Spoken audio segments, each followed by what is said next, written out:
All right, welcome back to Live Action Fitness. We're doing another behind the scenes video. I'm here with Coach Bunge. Coach Bunge. All right, you ran an awesome game again. Tell us about it. So we had the second So I had the Femora and Volts opened a couple weeks ago. So I'm not doing the one shots are designed that people can like jump in and jump out. So you don't actually have to stay committed to the long-term story.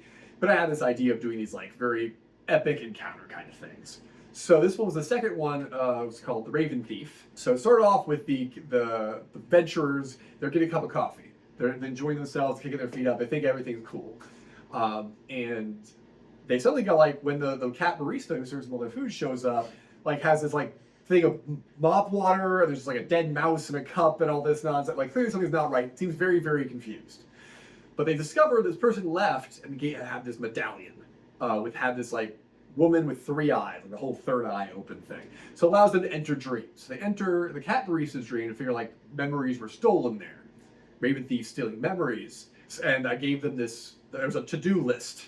And there's this riddle that had all these missing pieces. Fill in the blank. Fill in the blank. There was a total of 5 of these. And each of them was referencing, and they were common enough sayings that I was hoping most kids would be able to get them pretty quick. Yeah. And they each referred to a different like position, a place and person in Bard's College. So doing this, they got transformed. They entered Cat Barista's mind, get transformed into mice. So their first response is to attempt to attack the cat as mice, and it was not successful, not very successful. When they chose stealth, they had to stack dice, and every action they had to stack more dice. They couldn't use d6s. That was important. Yeah, that was. And they learned quickly not to use d4s. But like every action, the stack went higher, and for any reason it got knocked over, they were instantly discovered and have to deal with cats. Right. So, and of course, most of the knockover were just bouncing by, like, hitting the table. But, yeah. So we did that. They finally realized that the response was that by interacting with coffee, which competes the coffee and cream riddle, they pop back to reality and fix the categories. Right. And real quick, my favorite part as well, as you set up the entire adventure, is that the kids are exploring the Bard's College Adventure Academy, which is their headquarters. Absolutely. So we have a whole series of rooms. There's like 12 different locations and a few sub-locations. So they're getting to know headquarters a little bit more. Yeah. And who they can interact with, what the environment is like. 100%. I love that. Part of the whole reason, Yeah. To kind of familiarize themselves with the staff and everything. We had different challenges at various locations, and they all interact with each character to kind of bring their memories back into it. Had some, so I had like, one of the saying was a horrible blank for a curse, but it was a pun. It was on night. It was a horrible night, and they had to find a night. Yeah. Was good actually. One of the kids got the reference immediately. We had an old school Castlevania fan. So, but anyway, so they get to the various thing. They're recovering memories. They realize that these ravens are the ones stealing them.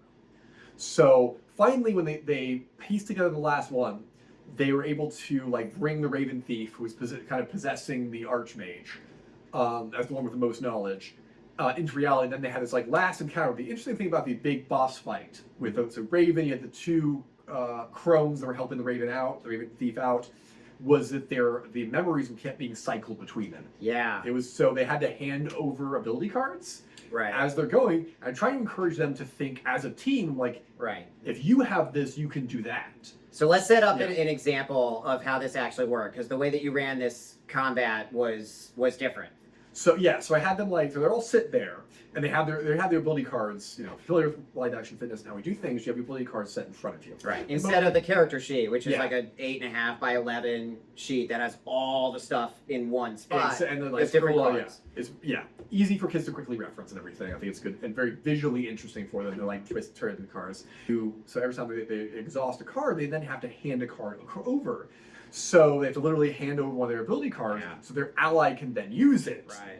And then the ally has to progressively move it around the table. Yeah. So we had some good interaction. Well, if you have that, you can do this. Right. And if I give you the Alchemist Fire, you'll be able to throw the Alchemist Fire, and then you could give me, I could shapeshift into a dragon. Absolutely. You take this, I take that. And it got some good moments, and it definitely was taking a risk.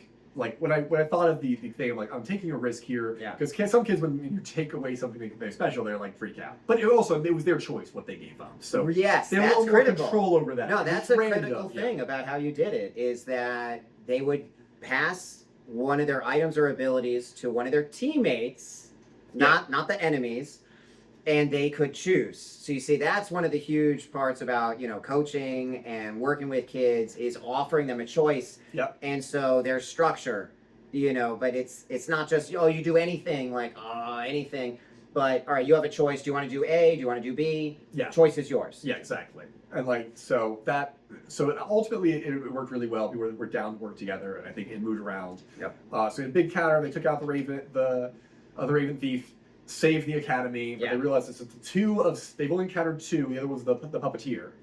So they encountered two of 7 of the Fable boards. So they know there's 5 more coming at some point. So. Right. And the Fable board, each of them has some sort of weird gimmick. Like the last one turned them all into Muppets. So Right, exactly. So expect some more weird encounters and everything with the rest of the Fable board. It's incredible. And so then that was, the tabletop adventure. So we would switch back and forth. We do our movement mini games. So we actually tried a new version of balloon Quidditch, which was really cool. So I think that worked well. In the past, everyone's been all on the same team, working together. Now we did a 2 versus 2 version, right? Switch it up, and then we did a short 1-minute round, and everyone switched teams. That was good too, right? Yeah. So we were rotating around. So that was fantastic. And what else did we do? We went back. We did a quick little game of Kill the Carrier. Right? So one of the quickest mini games. I grabbed one of the medicine balls, and all the kids have to wrestle the ball away from me, but you only have 1 minute. And they succeeded, actually. And this time, my favorite thing is when the little guy grabbed up around, literally was on top of him. He's carrying him around, has him in a headlock. Yeah, he's climbing like a monkey climbing a tree. Yeah, not a really bloodthirsty kid by any means, but he chose violence today. He was after it. He's after it. But he did great. Especially, actually, he was the same kid. He helped to used his feet to break my grip on the ball and allowed the other kids to grab the ball in the last 3 seconds of the round. Then we played one of the other, live action fitness classics, which is Evasion. Oh yeah. So everyone loves Evasion. Everyone loves Evasion. Everyone was popular. The floor is lava. This time the walls are lava. It's a waterfall of lava. Yeah, you'd be surprised how many kids want to bounce off walls. I think that's what Jason realized. They love bouncing off the wall. It is a constant. They are literally bouncing off the walls. But this time, if you bounce off the walls, that's damage. You're out. That's damage, exactly. So they have to dodge the sword, they have to dodge the yoga balls, and don't touch the lava, right? And the floor is lava, the wall is lava.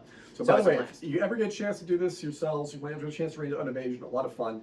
I recommend trying that on a trampoline. I think if you have access to a trampoline, it'd be truly fantastic. Oh, yeah. You might have some kids running into each other, but it would be a lot of fun. I'm just saying. You throw the yoga ball or something? Yeah, you throw a yoga ball, you're stabbing it, there's a bouncing on it. I think trampoline version would be amazing. Oh, that's an interesting idea, Coach Bunge. Yeah.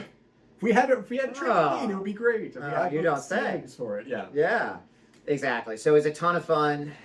Culminating, into an epic boss fight that you described. Yeah, I also ran. So this is something that I've done. Do some games more than others. I do swashbuckler baseball. Oh, thank you. Yes, yeah, that's right.